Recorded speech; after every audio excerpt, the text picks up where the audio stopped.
everyone. Can you hear me? Good morning. Can you hear me? Show of hands? Great, great. Welcome. I'm going to call the meeting to order. And it looks like we have some new faces. I'm going to kick it over to Scott real quickly for some housekeeping issues and maybe some introductions. So let's kick it to Scott and we'll get going. Yeah, just a couple quick reminders since we have quite a few Zoom participants today. The meeting is being recorded and this is an open meeting. So for board members or commission members to participate, we have to make sure that we can see and hear you throughout you can mute, but in order to conduct business, you would unmute, but we do have to have your video up and operating if you would. And I think that's it. Teresa, do we need Jan says that they're struggling with Zoom settings on my device. Do we need for them to be shown for us to continue, or do we have a quorum and are we okay? Where are we? Quorum and you're okay. They still listen. Perfect. Okay. Okay. We apologize that you're having some issues and hopefully, you'll get that straightened out. Are we ready to move forward? I can see some new faces around, and what I would like to do very briefly is just run around the room. Let's introduce ourselves so that our newcomers feel welcome and feel included and can participate. I know that my first several meetings, I was kind of lost and didn't know who people were and what was going on. We have commissioners and advisors. I am Amanda Matthews. I am the chair of the Oral History Commission. And let's just go around the room real quickly. Scott, do you want to? Sure. I'm Scott Alvey, Executive Director of the Kentucky Historical Society. I'm Emma. I work for the Filson Historical Society. Thank you. I'm Sarah Hubbard. I'm the Kentucky Room Manager of the Lexington Public Library. Do you want to say if you're a commissioner or an advisor? Is that okay? I'm a commissioner. And I am also a commissioner. Jonathan Nofke, Director of Historical Resources here at KHS. Leah Craig, Program Consultant here at KHS. I'm Johanna Ball, and I'm the Oral History Processing Specialist at KHS. I'm Teresa Stivers. I'm the Director's Office Manager at KHS, and I'm taking your minutes today. Tony, would you like to go first? Sure. I'm Tony Harkins. I'm at Department of History, Western Kentucky University. I'm a commissioner. Brent? Hey everybody, I'm Brent Bjorkman. I'm the director of the Kentucky Folklife Program, Kentucky Museum at Western Kentucky University, and I'm an advisor. Jillian? And by the way, if I say anyone's name wrong, please correct me. Hi, I'm Jillian McCommons, Assistant Professor of History and Africana Studies at University of Richmond. I'm a commissioner. Wonderful. Carolyn? Hi, I'm Carolyn No. I'm a director at the Institute for Health Innovation at Northern Kentucky University, and I'm a commissioner. Doug? My name is Doug Boyd. I direct the Louis B. Nunn Center for Oral History at the University of Kentucky, and I'm an advisor. Becky? Hi, Becky Bailey. I'm a history professor at Northern Kentucky University, and I'm a commissioner. Anne? Hi, I'm Ann Farrell. I teach in the Folk Studies program at Western, and I'm an advisor. Copana? Tell me how to say it properly. Copana. Wonderful. Welcome. Go ahead. I'm Copana. I'm the Oral History Archivist and Curator of Newspapers at the Louis B. Nunn Center for Oral History at UK. Wonderful. Delaney? Hi, I'm Delaney Bowers. I'm an independent folklorist based out of Somerset, Kentucky, and I'm an advisor. Wonderful. Mark? Mark Neff, a commissioner in Louisville, trying to get set up here. Hopefully I am. Thanks. Heather? Hi, I'm Heather Fox, Director of the Oral History Center at the University of Louisville in the Archives and Special Collections, and I'm an advisor. Wonderful. And I think that says Jan, correct? Did you get the Zoom fixed? Sorry, it took me a minute to unmute. Good morning, everyone. I'm Jan Fernheimer. I'm Professor of Writing, Rhetoric, and Digital Studies and Zanker Professor of Jewish Studies at the University of Kentucky. I co-direct the Jewish Heritage Fund, University of Kentucky Holocaust Education Initiative, and I am an advisor. Wonderful. Is there anyone we've missed?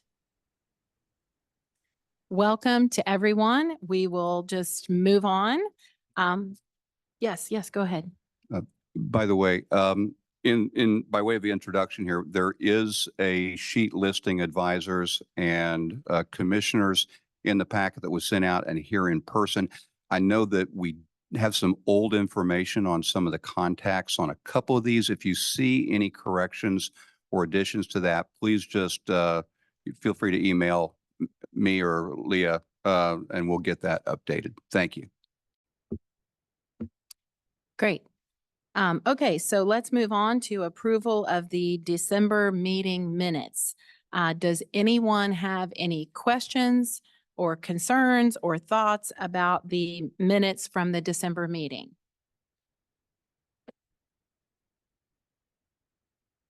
If not, then we just need to, we need someone to support, accepting the minutes. And move acceptance. That was Tony. Do we have a second? I second. I'm Becky. Becky. Wonderful. Okay, moving on again. Scott is with us temporarily, I think, this morning. He's double booked.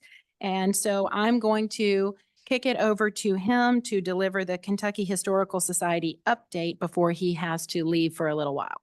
Yeah, and I apologize. I was really, got double booked. We have a lot of things going on around here, and just to kind of be quick and summarize, a lot of it's programmatic. So if you have a chance, we're coming up. We got programs tonight here, but on June 1st, we're celebrating Kentucky History Day, and this is part of what.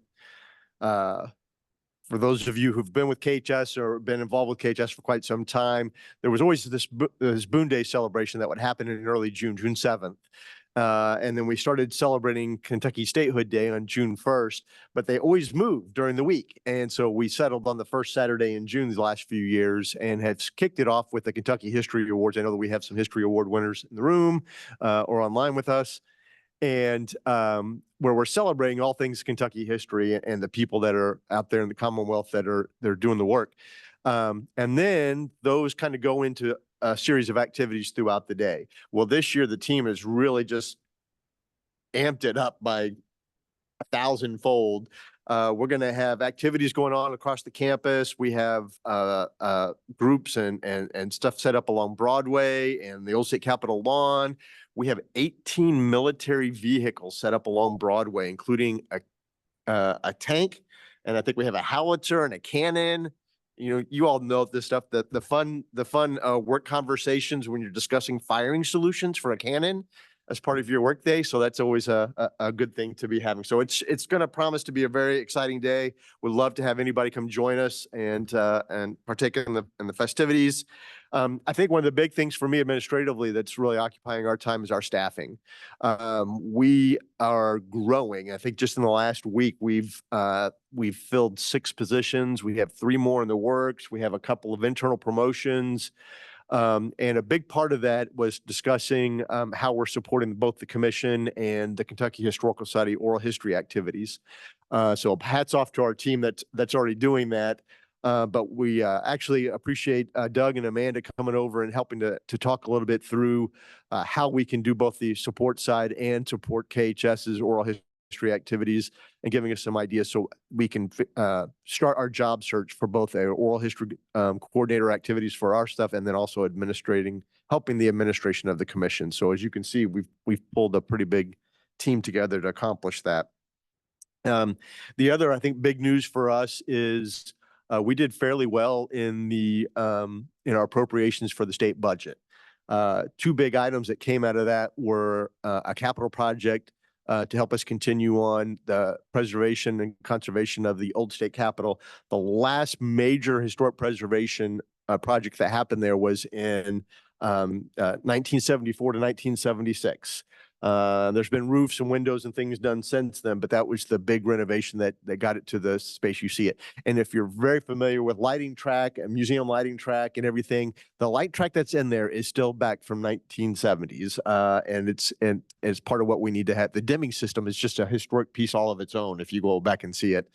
And so that's a pretty big piece for us as we talk a lot more about the role of civics literacy and civics education in the work that we're doing, as well as to the buildup for the US 250 in 2026. So I know several of you have been involved in those kind of conversations. And so that's the second big piece of our budget request that we succeeded on was it's about $4.7 million over the biennium, with the majority of that being set up as a grant program. So we had more news to come for that. But again, when we're looking at how we're going to promote and try to get local, so this will be a grant program out to local communities, not unlike what we do here on the Oral History Commission. What that totality will be. So it'll focus on tourism, it'll focus on events, but it's also going to focus on how do we rejuvenate these history activities, I guess you could say, that we saw during the bicentennial, the birth of a lot of historical societies and organizations related to history. And so I would assume that this would also have a positive impact on what we do here for the Oral History Commission as well. So that is my quick update, and glad to answer any questions about stuff that we're doing here at KHS. But that was a pretty exciting legislative session for us. Do we have any questions? I would suggest that each of us share the information about National History Day on June 1st, share it on social media and let people know. Will we have any sound bites or imagery or anything that we could share for people to share on social media? Yeah, we have some materials that we're developing, and I think there's some links already on our social media that we could either cross promote, cross share. I'll have the team maybe send something out to get to Leah, and she can send it out to the commission if you want to help us spread the word about the activities going on June 1st. Thank you. Great. Again, any questions? We'll have more information on that. Apparently that 4.7 million, like Scott said, is going to provide a lot of grants to other organizations in the lead up to the 250, correct? So very, very exciting to have some funding and be able to support some wonderful projects as we move forward. Thank you so much for that report. Stay as long as you can. Okay, so now we move on to the administrator's report. And I think I'm going to ask Jonathan if he would like to share some information with us on that. You bet. Thank you. It's in your packet, so I'll just touch on some of the high points here. But to get into a little more detail about what Scott touched on, everybody, you may or may not know, our oral history coordinator, Wyatt, took another position in March, and he's with Louisville City Arts Grants Program. So we wish Wyatt the very, very best. But we do have a gap now staffing wise. And over the last month and a half or so, Johanna, Leah, and myself have been platooning on the work of the not only our KHS oral history program, but also Kentucky Oral History Commission. So it's been a learning process for all of us when we have a little break in institutional memory on how these meetings come together. So we appreciate your patience as we work through both the grant cycle process and getting our meeting together today. But Lee and Johanna have done great work along those lines. Scott alluded to it a little bit earlier.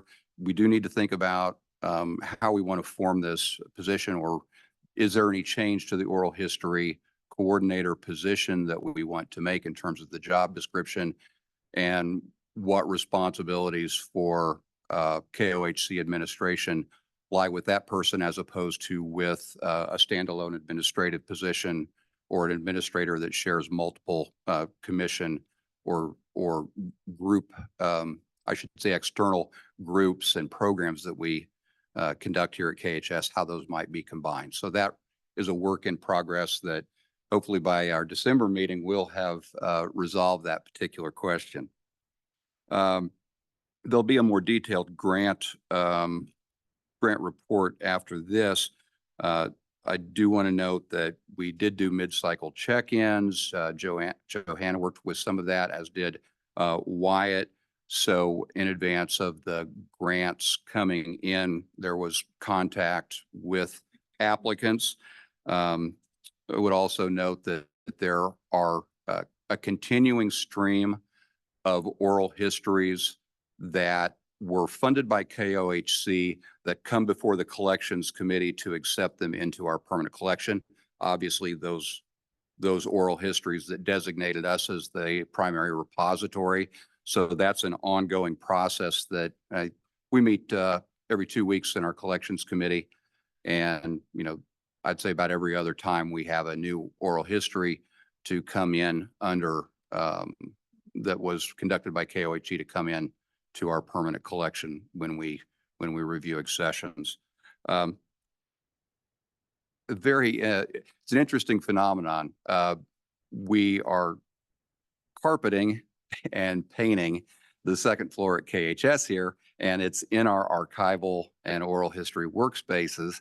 And part of sort of the dethatching that happens when you have to pick up your offices and move them, we've found in some instances where there was incomplete paperwork, and Johanna finds this as just in the course of her processing work. So a lot of what Johanna works on is tightening up release forms, or we may find collections that have been transferred. Brent knows about this. There were folk life material that didn't make a complete transfer. So there's a lot of housekeeping from just I would call it the registrarial aspects of managing the collection that continue to take place, and Johanna does great work along those lines. Circling back around to the administration of KOHC, we've had 2 grant extension requests.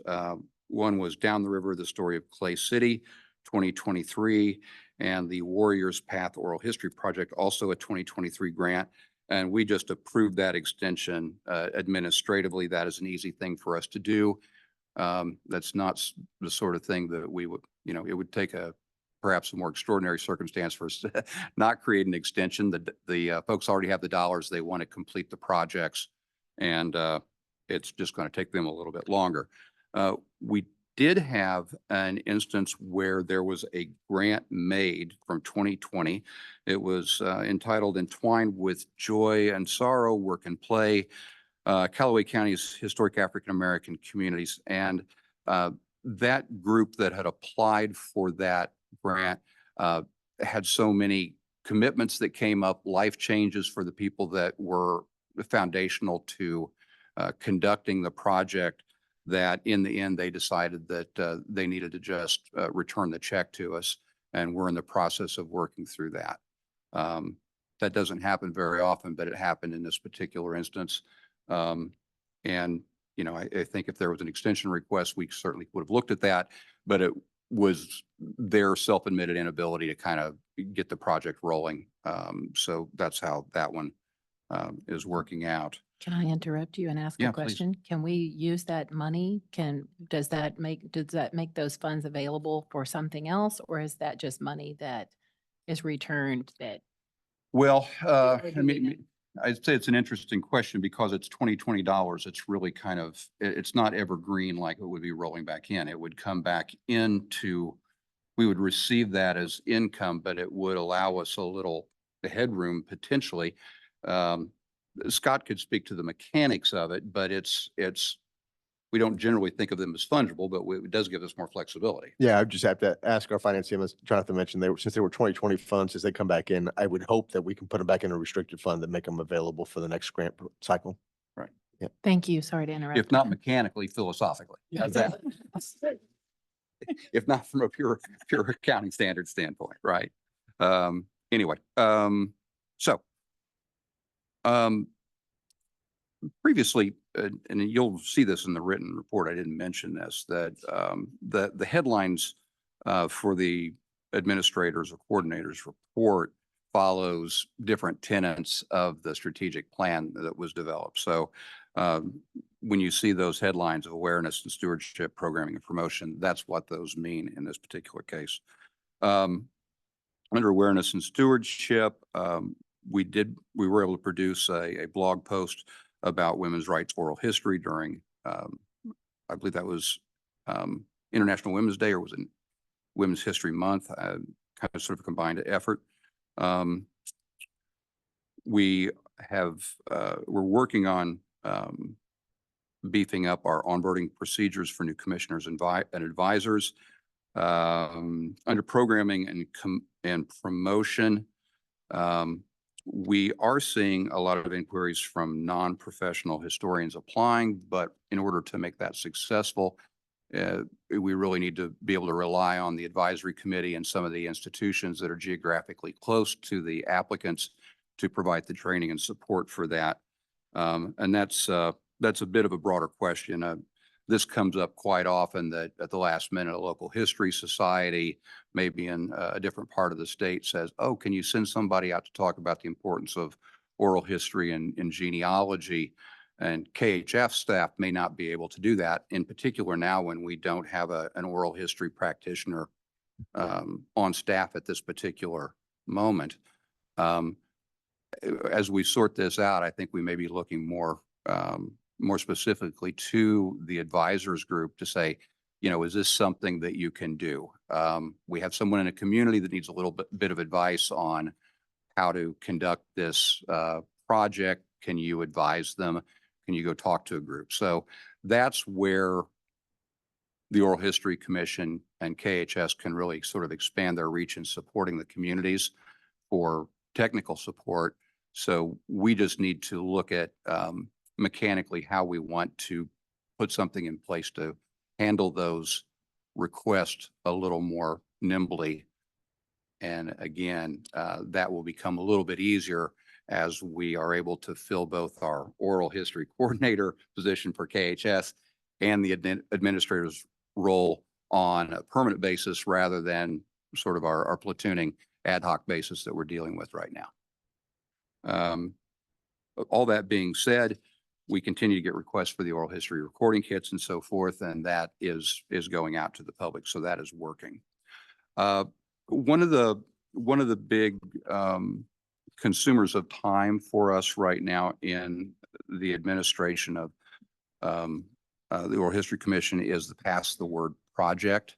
I'm not going to do too deep of a dive, but we had a website do-over that included Pass the Word, and we've had a lot of technical hiccups in trying to make that accessible. Currently, only the KHS collection is accessible through that.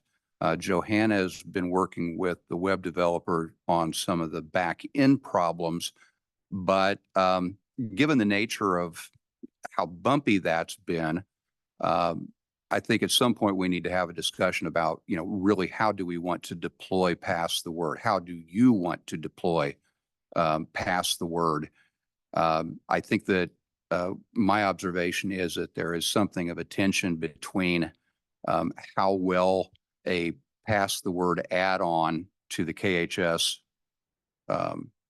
site, does it outperform, can it outperform or be on par with the search engines that exist at the individual institutions that are streaming these oral histories already?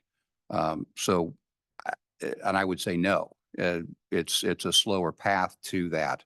So I'll leave it to the commission and the advisors if we want to have further discussion about this. But I think given the advancements that individual repositories have made with making their oral histories accessible and searchable, what should the role be of Pass the Word, and should we be thinking about it with a fresh set of eyes given that?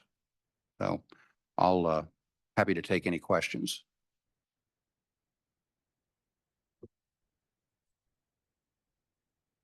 Okay. Thank you. No questions on the report? I had one question. It's Tony Harkins. You listed in there that there was a welcome packet that had been developed for new commission or new advisors, I guess. And I don't know how much of that has been, if that's an actual physical packet or if that's a digital thing, but I'd welcome that being shared with the commissioners and the advisors so we can see how people, you know, what the vision is of what they're supposed to be doing. That would be helpful for me as a commissioner. Yep, very good. I would just, I don't want to put anybody on the spot, but Doug, if you have anything to add, I just want to open up the opportunity. I know that when we spoke with you recently, you had lots of thoughts on, you know, how we can move forward, maybe with Pass the Word, linking other collections and things. Is there anything you want to say, or do you think we should pull together some sort of a committee or something to, you know, reassess this? What are your thoughts, if that's okay? Well, sure. You know, reflecting on the conversation that we had earlier in the week, I mean, I think as somebody who has developed lots of sort of digital tools, they're very hungry monsters once you deploy them from a development standpoint and from a financial standpoint. And I think thinking about sustainability, because it seems like this comes up every few years. Pass the Word has gone down. We need to redesign Pass the Word, and then becomes this sort of epic undertaking that becomes really expensive. And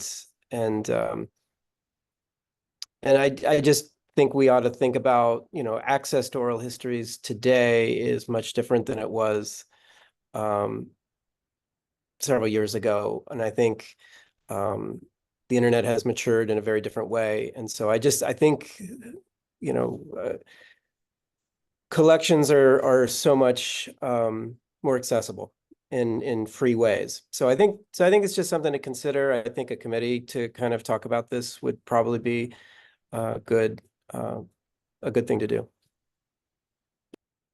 Thank you so much. Now with that, do we have any other questions or discussion that we would like to have before we move on to grants? Oh, I'm sorry. Go ahead. Thank you. Thank you so much. I had one quick question. The post on Facebook, what was the posting? Was it through the Kentucky Historical Society or? Which posting? Oh. The one It that was was linked through a KHS posting. Okay, great. Thank you. Mhm. Any I other agree questions? Go ahead. I was just going to say, I agree with Doug about the diminishing value of Pass the Word. So I'd be willing to participate on that committee if a committee is generated to talk about that. I worked on the original project for KHS when it was built, and I think he is correct.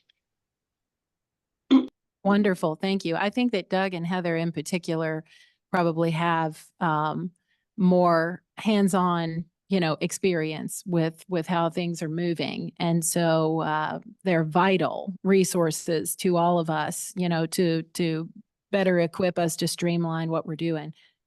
Did you want to add something? Yeah, I was just going to say, as a practical matter, as we try to solve some of the technical issues, I don't want the larger question of what our goal is. If our goal needs to change, that we're solving for yesterday's challenge instead of tomorrow's when we think about how we need to work on Pass the Word. So I'm getting the agenda slightly out of order, but I'm looking ahead, and under old business, we're going to be discussing the ad hoc committee form to explore the KOHC 50th and the programming overlap with the America 250 initiative. I guess my general question would be, who thinks we need to have a separate committee just on Pass the Word? You know, does anyone think that we need to do that separately, or do we have committee members already in place who have volunteered to be part of the 50? You know, do we include this in the lead up to the 50 and not have so many separate committees? Or do you all think that we need a completely separate committee specifically for addressing things like Pass the Word and streamlining it for future accessibility? Are there any thoughts? This is Doug, and I would say yes, a separate committee. I think we want to have a fairly strong archival presence on that particular committee, because I think there are archival issues that need to be sort of worked out. So, I mean, I think I'm happy to volunteer to be on that. I'm going to volunteer Heather Fox to be on that because Heather was part of the history of this tool as well. So unless anyone has any objections to what Doug said, I would just ask who else might be interested in being on that committee. If it's acceptable, Teresa, for me to ask, forming an ad hoc committee, I think this is our opportunity to, in particular, focus on maybe some of the advisors who, again, have a lot of the hands-on experience. Not that commissioners are not welcome, but who would be interested and willing to be on this particular committee regarding Pass the Word. Just raise your show of hands, and Teresa and I will try to acknowledge who everyone is. Emma, is that right? So Teresa, we have Emma right over here as well. And then who else? Copana, Doug, Heather, anybody else? Oh, wait, Brent. Perfect. Is that everyone? Fantastic. I think that's going to be a very important group doing very important things that pertain directly to what we're trying to accomplish on this commission. So thank you very much for volunteering. Now with that, are there any other questions or concerns about, the administrator's report, anything Jonathan went over, anything we've discussed about Pass the Word before we move on? No? Perfect. Well, then we will move on to the grant committee report. And I would ask Leah to please give us an update, and then we'll go from there for questions. Sounds good. So I'm looking at in your packet, the grant review committee report, as well as the grant summaries, since that references the titles and the little summary of the different grants. So like Jonathan, I won't read through the whole report, but I did want to give a quick overview. Applicants came from Boyd, Caldwell, Clark, Fayette, and Franklin counties. Their total request was $36,987.50. The KOHC has $20,941.26 in funding remaining for the fiscal year. Our grant committee was our chair, Amanda Bush Matthews, Sarah Hubbard, Carolyn No, Sarah Schmidt, Bailey Vandiver, and Dr. Ann Farrell. So thank you to all the committee members this cycle. And we met on April 23rd, 2024 via Zoom. Based on our assessment or their assessment of the scores, the committee recommends fully funding grant number 592, which is the Craft Luminary Project, Natural Intelligence Shining Across the State. 593, which is Voices of Service, documenting the experiences of female veterans in Kentucky. 594, which is Kentucky Tobacco Production and Transition Oral History Project. 595, which is Stories from the Balcony 2023 interviews. And 596, which is on page 2 of your summary there, Stories from the Balcony film. Let's see here. On the next page, the committee also recommends partially funding number 598, which is Tornado Stories Oral History Project, with the contingency that the interview stipends are eliminated. Their original ask was $7,500, and the proposed, what the grant committee is recommending, is to fund $5,575. So the total amount for the recommended grants with the requested additional funding is $27,562.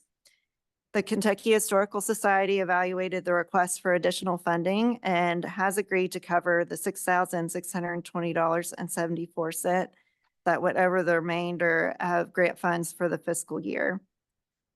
The grant summary has the little table there at the bottom on the second page that lists the grant numbers, the applicant, the amount that they requested. You can see the scores And then you can see the breakdown of the numbers there. So that total request again is the $27,562. And then I guess I'll open it up now. If there's anybody, especially those of you who served on the grant review committee, if you have any comments or if folks have questions for you all, turn that over. Thank you. Thank you so much. Just to reiterate, we had $20,941.26 to spend, but we granted $27,562. And that is because of the generosity of KHS. We went back to them and felt very strongly about some of these grants, but didn't have enough money. We went back to KHS and they came up with more money so we could fulfill these grants. So I would just open it up to any questions or comments.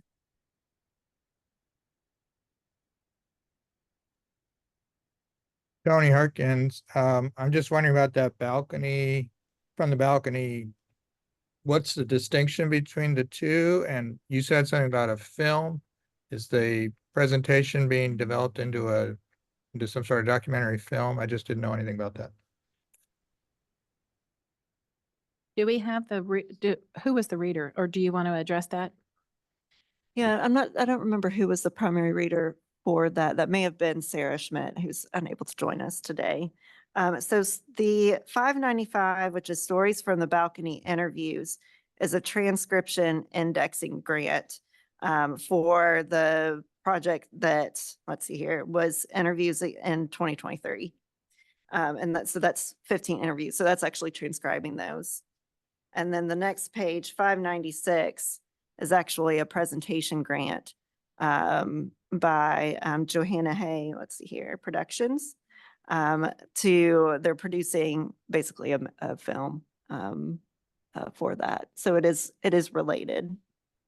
And I'll note that in my earlier report about a collection week session was an earlier KOHC funded project associated with this overall program. It's been a multi-year, multi-element program that's had a lot of community support, but supplemental support has been given by KOHC at different times. Yeah, and it's also two separate entities. Like the presentation one is Joanna Hay Productions, and then the indexing grant is through Save the Grand Theater, which is like a nonprofit. So. And will we be able to accept the film, the visual aspects into the collection as well? I know we were talking about how much data goes into, storing. Yeah, I mean, it's just going to be like a cut. But we could link.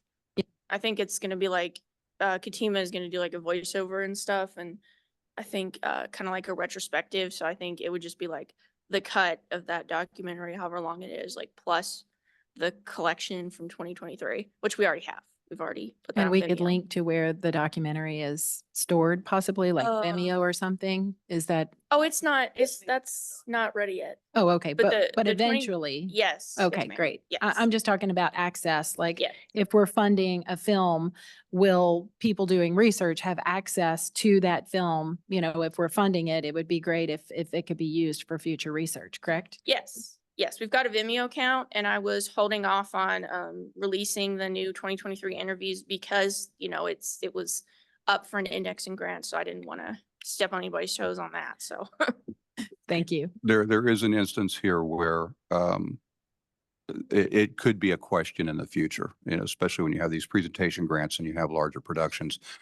If there is a formal repository in place that accepts that, are parts or elements of that were funded by other entities, you have a shared funding of a project, it becomes an interesting rights and reproduction question if there's B-roll, for example, that doesn't go into the final production and who owns that. I think that that's something that we may find that we have to explore at some point and understand if there are split levels of access to this. As long as the KOHC funded projects are accessible to the public, great. But if they have been funded by multiple sources, is there some sort of special status that those producers have to either the B-roll or elements of that if they need to use it. And that is probably a question for the future. Yeah, I think she said in the grant narrative that like it would go on like a SaveTheGrandTheater.org type website. Yeah. So, but to me, it brings up a potential legal question for us as we move forward with more video heavy, and perhaps not. Maybe I'm overstating that, but I could foresee that. Well, I'll just add to that, as someone who's producing a short film right now, you would not want my B-roll because it's just like terabytes of data. You know, we might shoot for 8 hours and get 4 minutes. So, you know, I just wanted to throw that in there because it's an enormous amount of data. So just something to think about. Any other comments, questions, anything about the mid-cycle grants? Anything that anyone would like to discuss before we ask for a motion to approve? No? Well, would anybody like to make a motion to approve then? So moved. We had two at the same time. Looks like we had Tony and Copana. So first and second. Okay, Copana's first, Tony's second. Teresa is the arbiter of all final discussions. Okay, so then we accept the grant report and the grant findings, and without any, is there anyone who abstains or anyone who disagrees or do we need to vote, I guess, Teresa? All who agree say yay, please. Yay. Yay. Do we have any dissenting votes? All righty. So we will move on to old business, which of course I, already addressed out of order.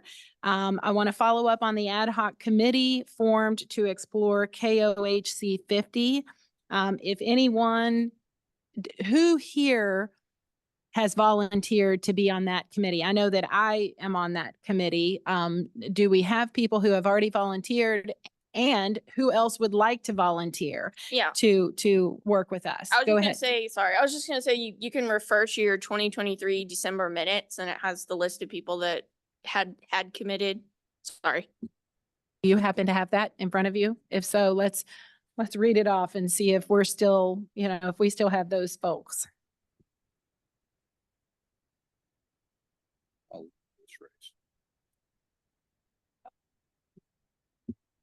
Okay, who do you have?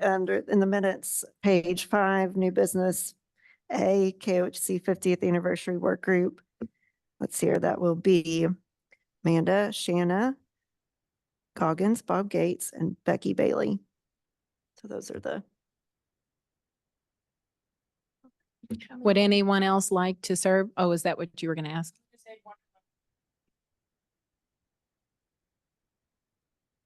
Everybody that serves on that except Dr. Bailey are not present, I don't believe. Except for me. I'm here. So that's only 4 people. Do we have any other people who would like to serve with us on the committee to explore the KOHC 50th, which is in 26 and coincides with the America 250, correct? So I'm sure that there will be some overlap. Do we, I don't think we need to have, or we do have a separate committee for the America 250. I think that this committee would kind of thread together along with other KHS members who are working on the America 250, unless, anyone disagrees with that. So again, do we have any other volunteers, anyone interested in working with us on the KOHC 50th committee? We have Anne, wonderful. Just going to write you down. Anyone else? Okay, I'm sorry. What's your, Sarah, I knew that. Sorry about that. Sarah Hubbard. Anyone else?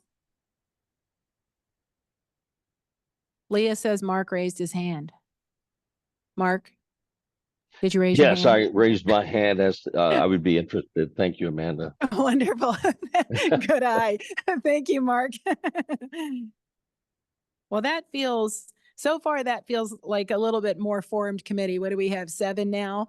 Anyone else before we move on? Oh, Brent's scratching his neck. I don't think we can accept that though, right? No. All righty. Thank you all so much.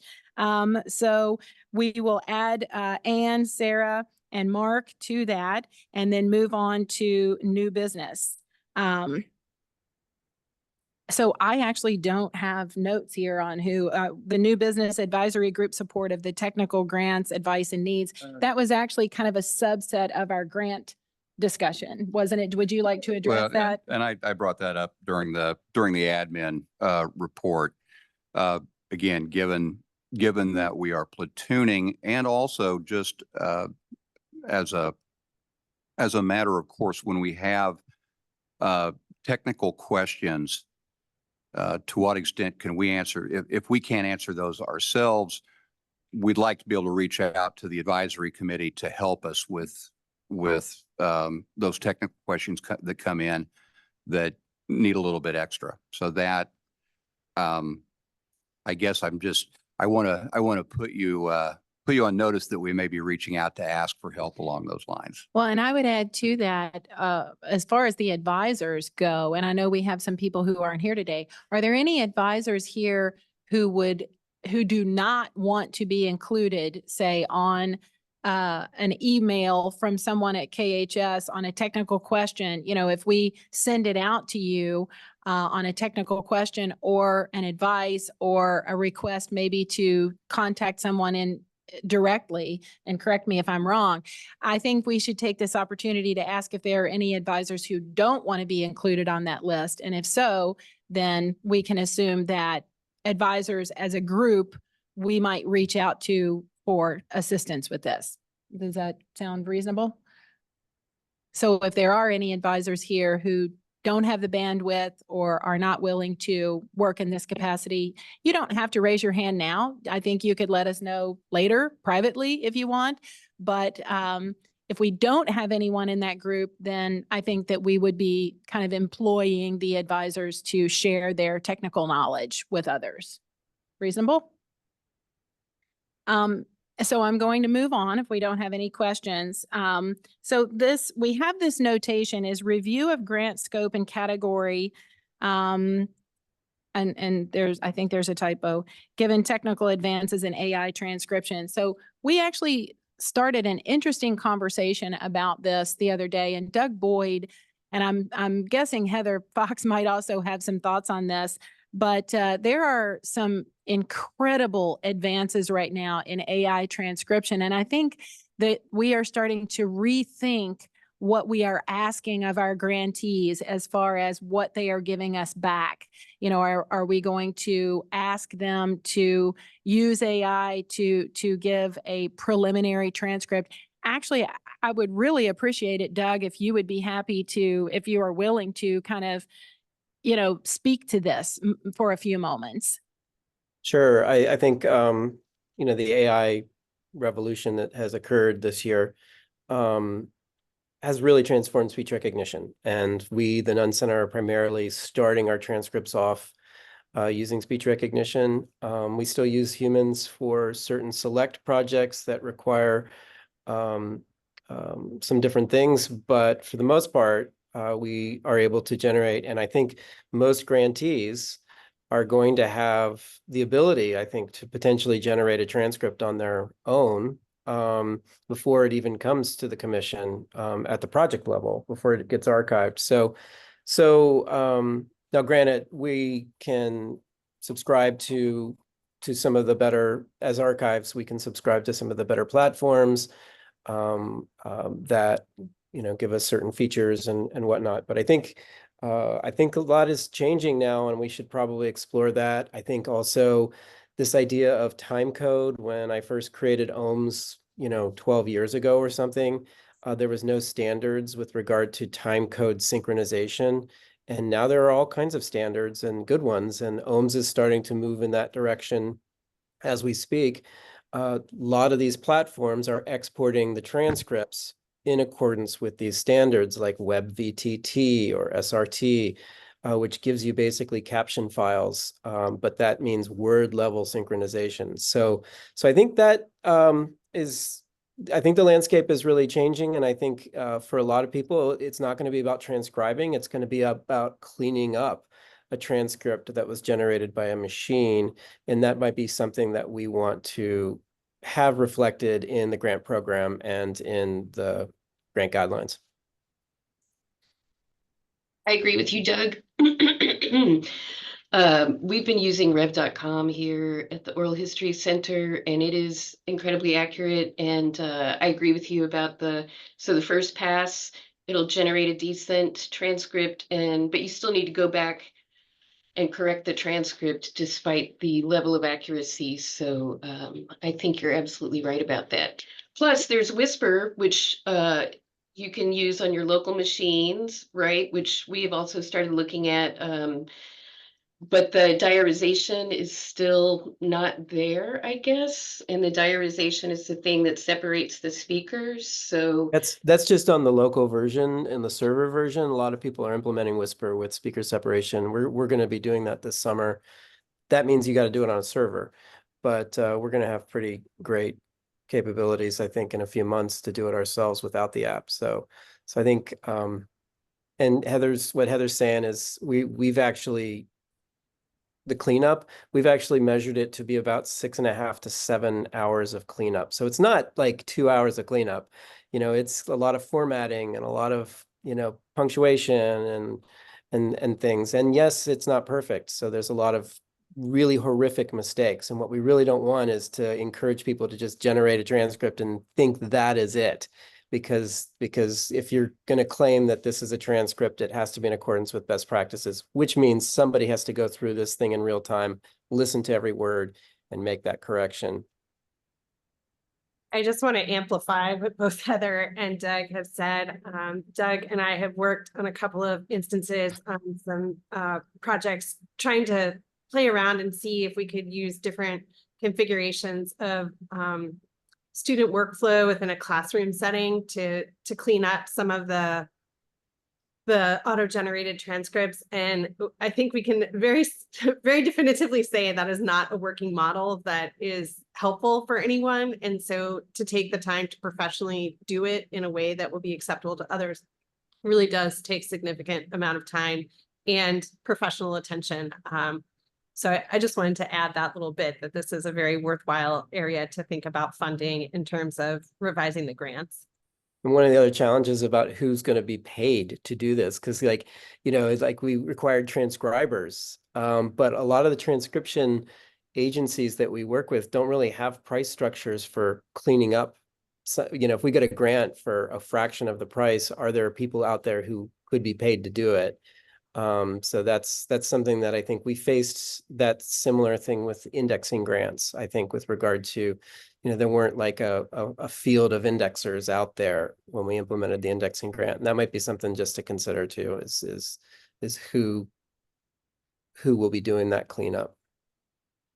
Given the nature of how quickly the landscape is changing with AI, which is just light speed, I suspect that by our December meeting, you all will have more information, how these things are working. I mean, it's really not a new technology, but it's newly available to, the masses, so to speak. So I would think that the new committee that we formed to address Pass the Word, I would think that rethinking what, how our grants, how we have kind of codified, what grant is for what and what we pay for certain things, transcription grants, indexing grants, some of that might be in flux given the new technologies. And I would think that committee maybe would be the best to prepare an overall report for the commission as a whole for us to address in December. Does that sound reasonable to anyone? Does anyone have thoughts on that or pushback or other suggestions that are better? Go ahead, Anne. I just want to stress some of what I heard about the importance of really being thoughtful about the fact that best practices, as Doug said, need to be followed. Issues of what is accuracy really need to be thought carefully about, sort of if this is something that we're now saying, okay, you can get a grant and you could use AI, what are the instructions and, really specific guidelines that need to be offered. And I say this, the semester just ended. I've just been looking at transcriptions that students have done using AI, and they're not getting it, and that's a student context, including graduate students. But it's people are really having a hard time understanding what it means to correct. And correct is not just misspellings. Doug mentioned punctuation, right? And the way in which AI is punctuating is not at all the way that, and often is not reflecting the ways that punctuation is about meaning, not just about what AI thinks is grammatically correct, right? So there's all kinds of levels of correction and accuracy that really need to be thought carefully about. And I know we're all in this like AI sort of tizzy. So I just want to encourage us to think about this carefully. And I'd be So happy we don't want to to move too quickly. Yes, go ahead. Yeah, and I'd be happy to, I'm not jumping on the Pass the Word committee. I don't know that that's the place for him, but I'd be happy to be part of those conversations, because I'm really, really concerned about the rush. Not that we're rushing, but the rush that I see happening. Yeah, there So- are also major yeah. implications, ethical implications too, that, like this idea of, does everything belong in the cloud? No. There are things that the commission is going to fund, the interviews that have sensitive content or restrictions on them that really not. So I think putting a group together, this might be a great opportunity to, come right out and, open up the commission to new models, but at the same time, make a really definitive statement, because nobody in the oral history community is making that statement as to, kind of just reaffirming what a transcript should look like and contain. And, it's how you get there might be different, but it's, the end result should really be the same, but also considering all these ethical implications as well.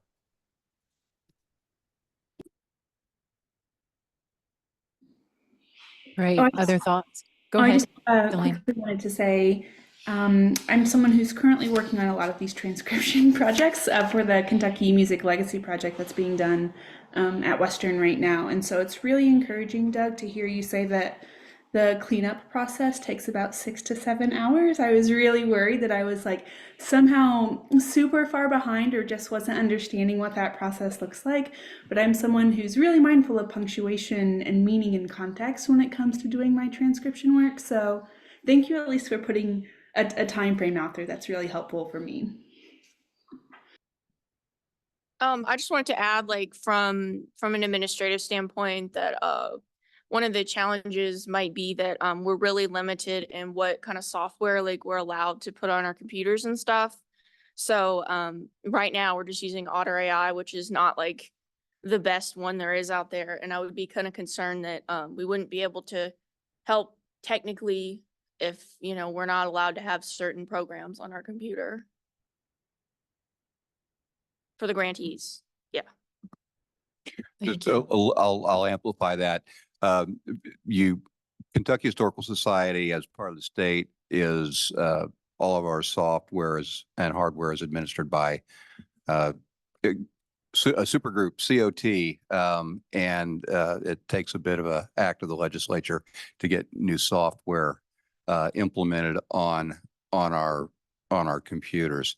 So I think it's an interesting question. While there's some level, out there in the field of a great deal of accessibility and access to a lot of different software programs,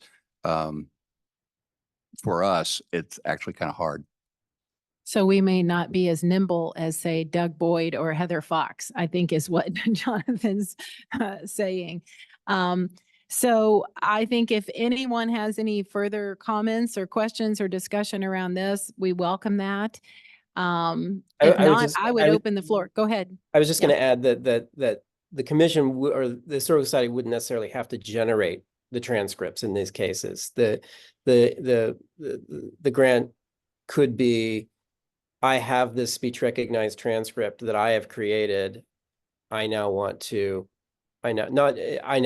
grant to clean it up. Does that make sense? Because a lot of the creation stuff can be free. But there's also vendors, and you could basically sanction one vendor.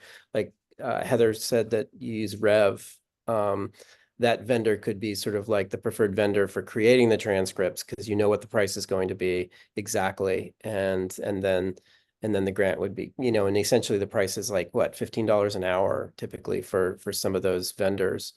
So the transcript itself would cost $30, but the cleanup itself would then be a certain rate that we would pay for. So that could be something that could sort of work in, that you wouldn't have to implement a major complicated server implementation. I would suggest just using a vendor to create the transcript itself. And by a vendor, I mean like an online vendor.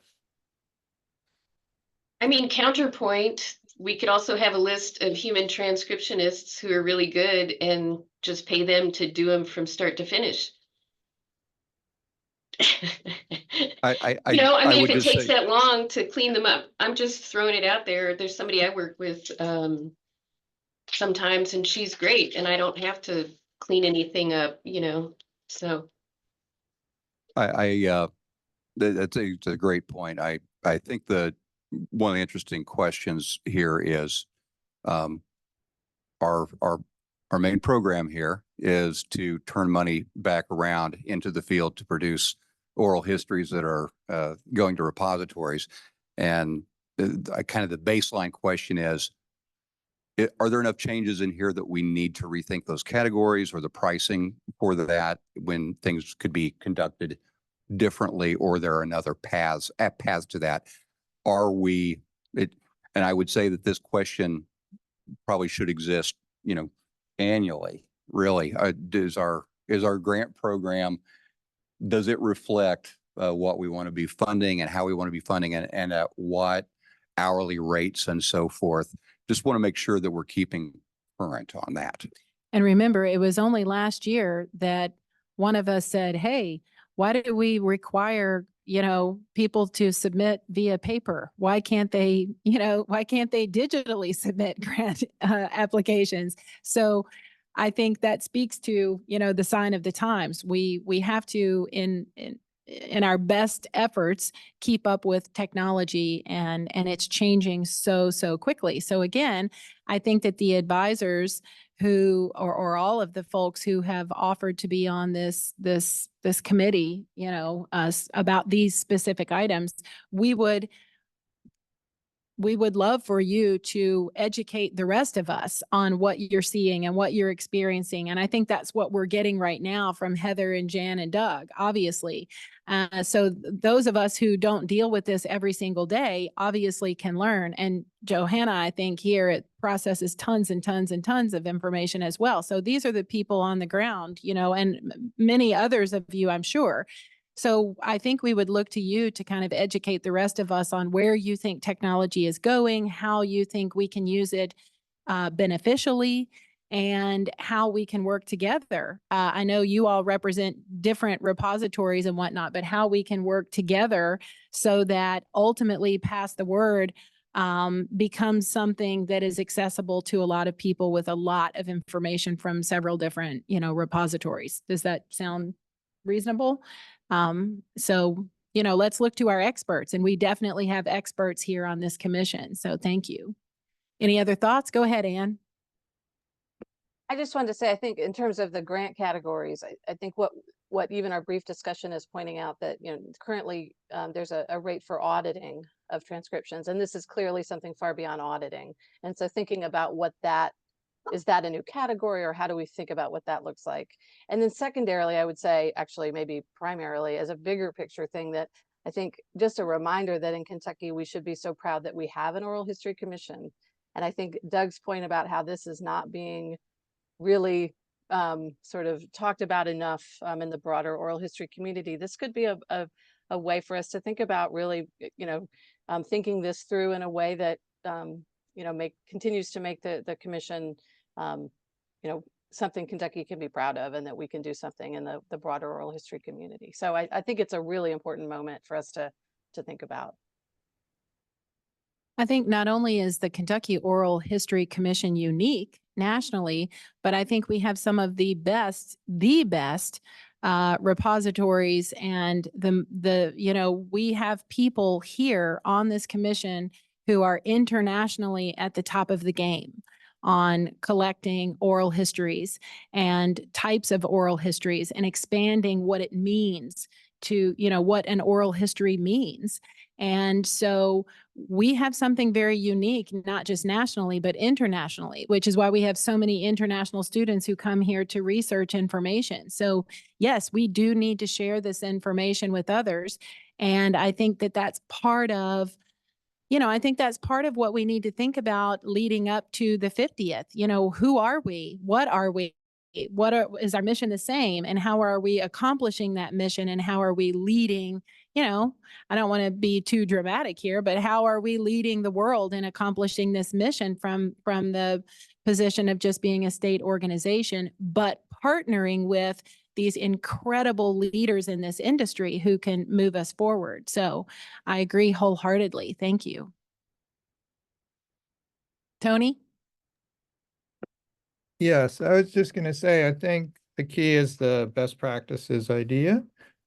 We've talked about that in previous discussions, which had nothing to do with this. First, I was glad to hear that AI is good for something. I mostly just have it as a nightmare in my life. And I noticed that the Zoom here now is AI Companion, whatever that is.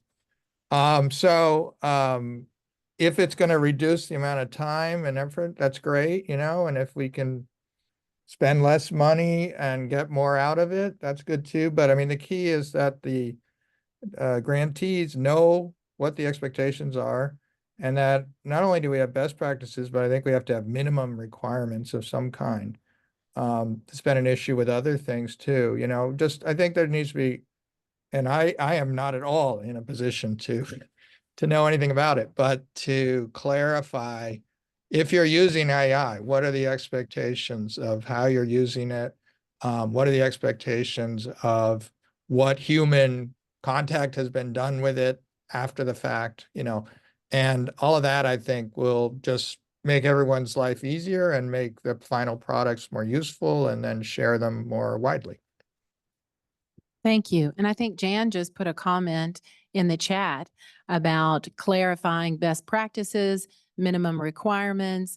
We even have had some discussions about, having basically an asterisk saying, hey, this is a first run. It was done through AI. This is what is still needed. We still need this human component. We still need, and kind of delineate what we are looking for and what the minimum requirements are for accepting a transcription or, all of this information. Other thoughts?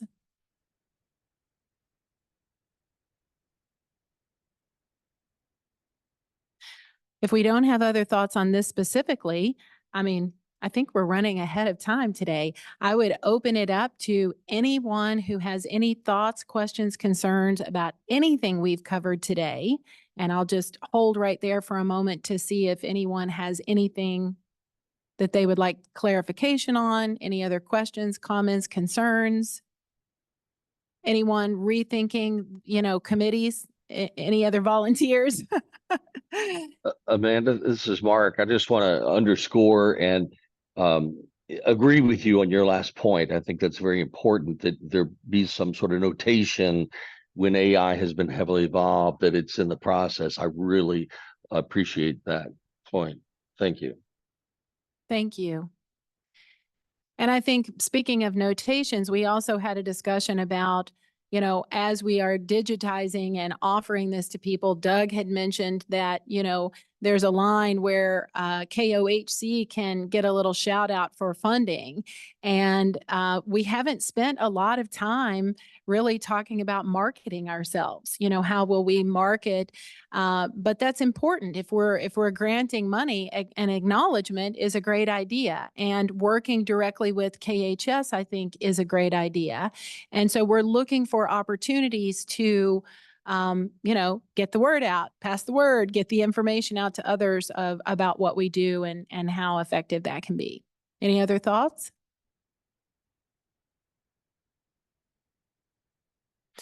I think then I would ask for a motion to adjourn. Teresa, don't we need to adjourn first before we then give everybody an opportunity to talk about, you know, if they have current projects and things that they would like to share? We should adjourn first, correct?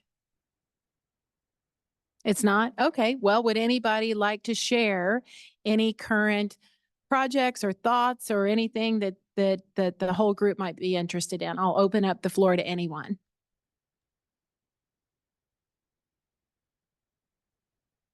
Go ahead, Brent.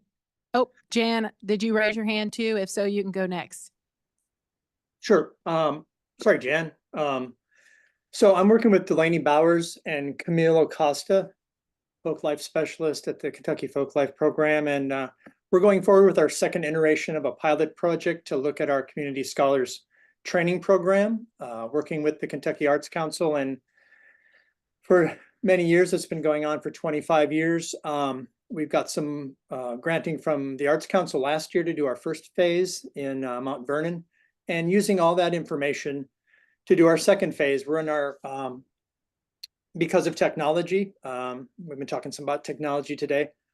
It used to be a 6-session traveling to a particular site in Kentucky to deliver this, including oral history, collection methodology, ethics of working in community, developing projects that people want to be working on locally. So we've been playing with things like some in-person sessions initially, and then throughout some Zoom sessions. And I wanted to say that Delaney Bowers is spearheading this increasingly as the lead facilitator.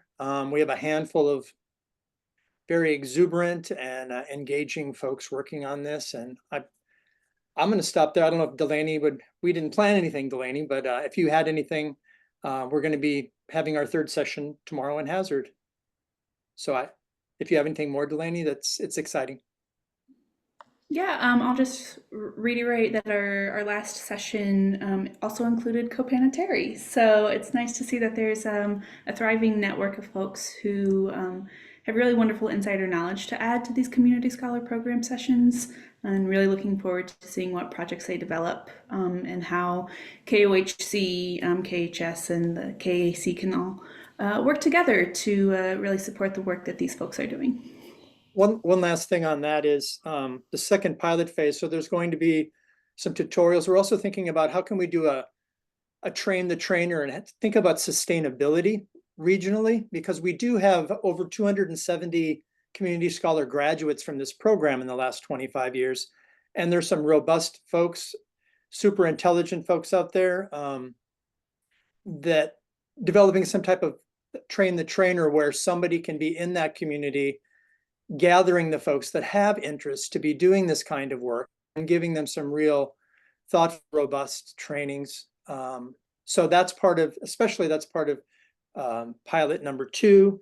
We've been funded by South Arts to do this. And the idea is to have folklife specialists and oral historians to maybe understand this better and have something we can deliver. I'm thinking, you're talking about the 50th of the KOHC, very prideful. I think Kentucky's very prideful with our Community Scholars Program. We didn't necessarily completely invent it, but Bob Gates.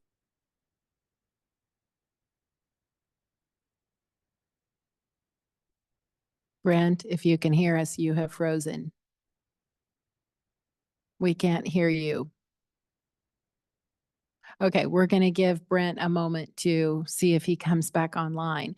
But I would add to that, congratulations on your funding through South Arts, and some of the grant funds that KHS has received that will be redistributing. Will advisors be eligible for project, for some of that? Do you know? Because it could fund, one of the next phases possibly. Well, are you referring to the 250? 250. Yeah, I think we'll have to explore how that intersection works. It ties in. Yeah. Yeah.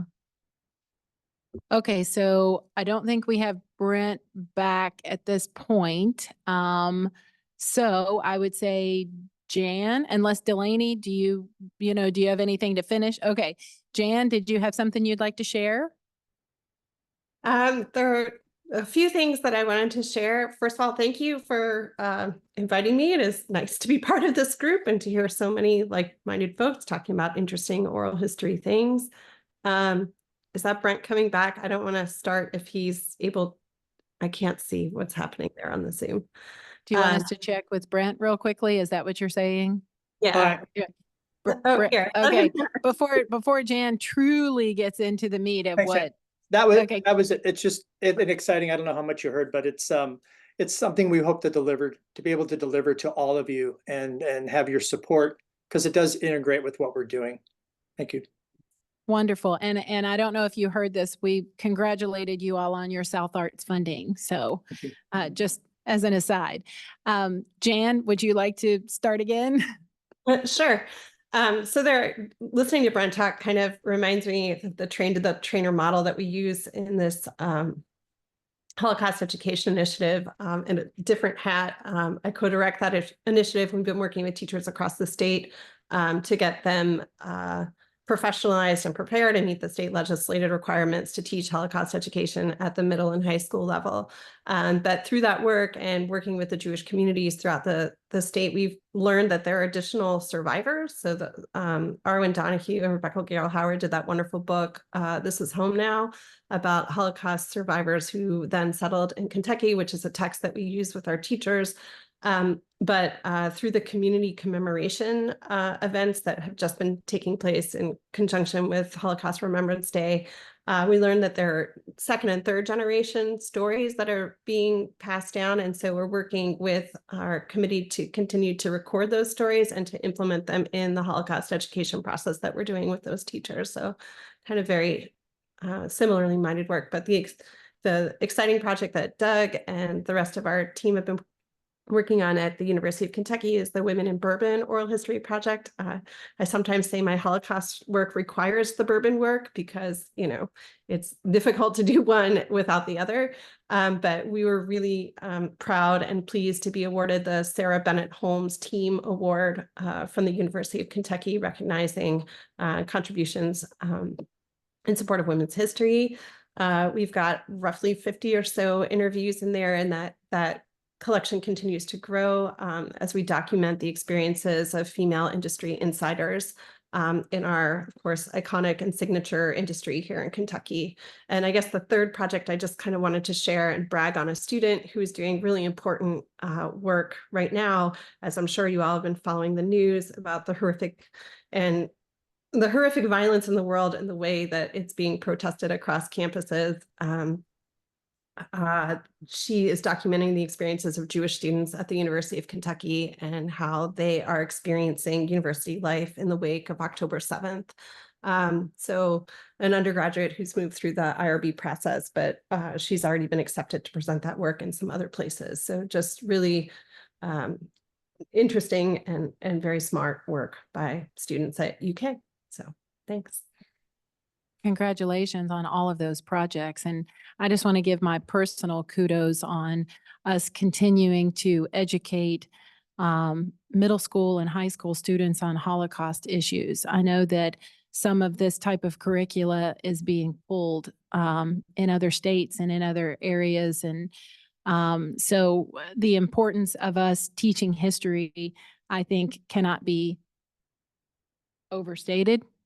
I think that there's a lot of wonderful work going on. Thank you so much for sharing that with us. Who else would like to share anything? Go ahead, Kapana. So you guys know that several of us on this call have been involved with the Oral History Association's meetups, and we've held several of those around the state, and we're hoping to hold one at the Oral History Association meeting in Cincinnati in October. So we don't know what time that will be exactly, but fingers crossed that we get to hold that event at OHA in October. And yeah, and I think we're, and Ann and Brent might know more about this, but I think we're hoping to hold a meetup out in Western Kentucky in Princeton. And do you know if that funding has come through? I don't have an update on that, Kopana. Now that the semester's over and I can try and get my head up, I will get back with Tammy and see. That's a great reminder. Thanks. Yeah, so we hope to have a meetup out in Western Kentucky. We had the South Central / West Kentucky meetup in the fall, but we wanted to have a truly West Kentucky meetup, hopefully this summer. Right. And since some of those things happened before our December meeting, I would encourage you to use the email addresses on the list and share those things in a group email with the rest of us, you know, just as a reminder in case other people would like to attend. Absolutely. And we have a listserv, a Google group with an email list, and I will share that email and everybody can join us. We tend to share things sporadically, but we do share along the way. And we're trying to, you know, we've gotten some pretty good momentum going in the last 2 years with these meetups. And so we'd like to keep that momentum going. OHA has been incredibly supportive with all of this. And I'm really excited about what we're going to be able to do with this. So I will definitely keep everybody posted. Thank you. Thank you for letting us know now. Who else has something that we all need to know? I feel terrible. We all need to know that Copana is part of that award-winning team, and I forgot she was right here in this meeting. Congratulations. Any other stories to share? Bob, I think you came in a little bit late. Hello, how are you? That's fine. Apparently he's all right. Anybody else have anything they'd like to share? If not, I would ask for a motion to adjourn a little bit early. Go ahead. I had a couple questions. This is Emma, and I'm actually an advisor, not a commissioner. Sorry, I said that incorrectly earlier.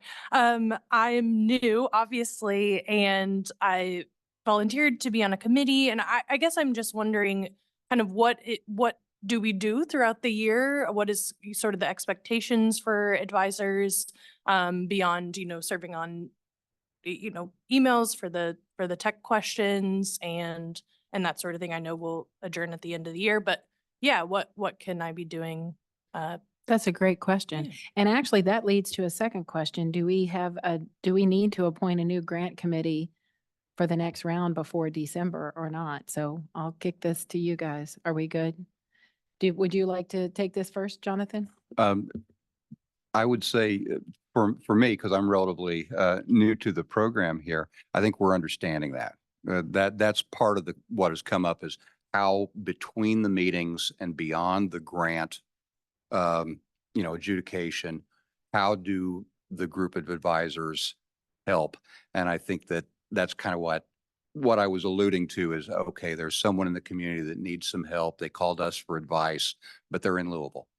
So could you talk them through this if they have questions? That's a way that it helps the program, but there are other ways in serving in these ad hoc work groups and committees.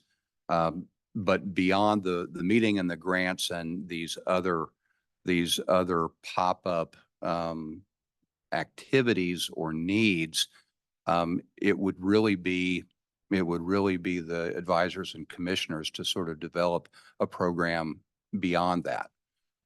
If you want to engage, we want you to engage, but that the commission is sort of self-directed in that regard to establish it, and we help facilitate that. So the advisors and the commissioners are instructing us on how they want to help, but it's a dialogue. So, you know, you can see KHS as the KOHC administrator saying, we could really use your help with this, but there's also this back and forth of, okay, KOHC administrator, KHS, it would be good if we could do this. Can you get the emails out if this group wants to get together, that sort of thing. So it's a bit of a dance right now. And I think that what we need to work to is a more functioning rhythm to that with a little more specificity. So our flagship item are our grants. We are pretty much known as a grant making body, which of course that is also sometimes in flux because it depends upon the funding that we have to grant to others. Obviously you can serve on the grant reading committee. We have created these other committees, like Jonathan said, you know, leading up to the 50th. I think that's almost kind of a steering committee for defining again, you know, who we are and what we look like 50 years after the inception of this commission.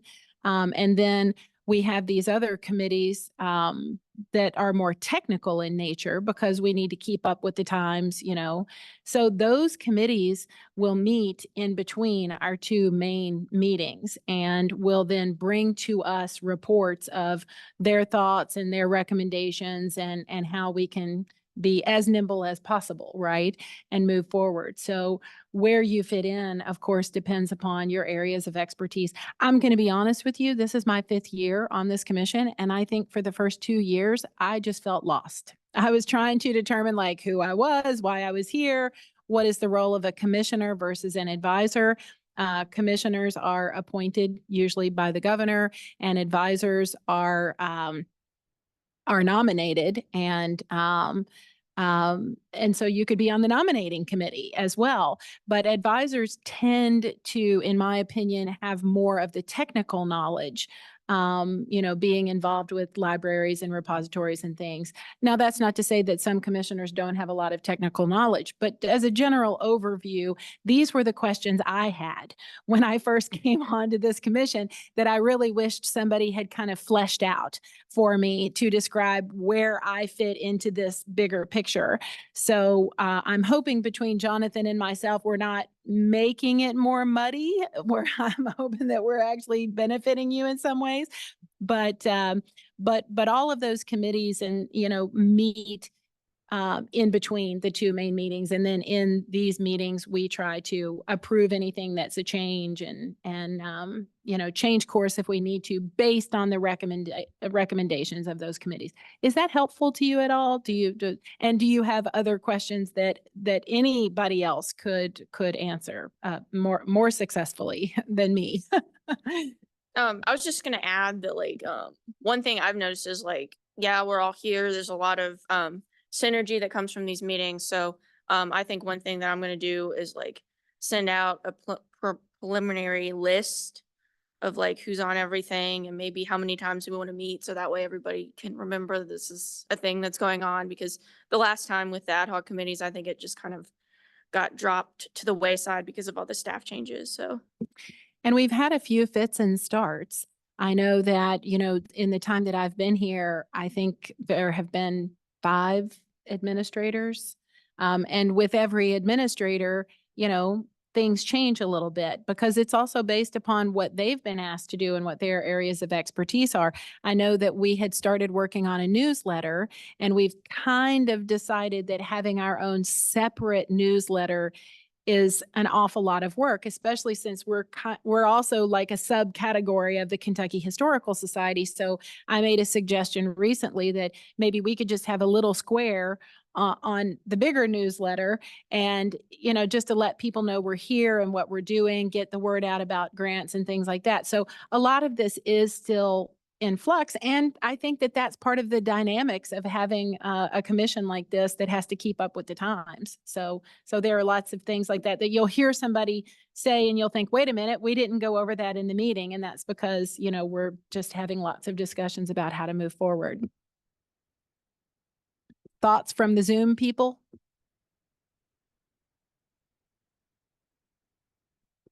Any other questions that we can answer for you? Thank you. Any other questions?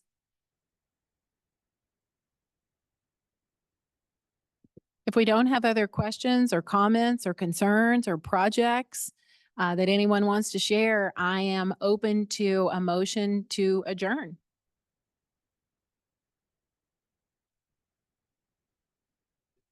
I move adjournment.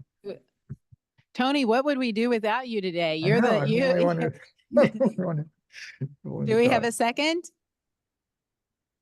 I mean, it might as well be Copana. She's been the second or the first, right? Hasn't it been Tony and Copana on every?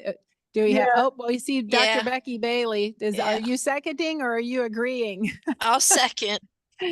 All right, Teresa, do we have both of them? Thanks, sir. Hi. Well, since we have first and a second, I move to adjourn the meeting. You all have a wonderful weekend. Thank you so much for being here with us. We appreciate everyone.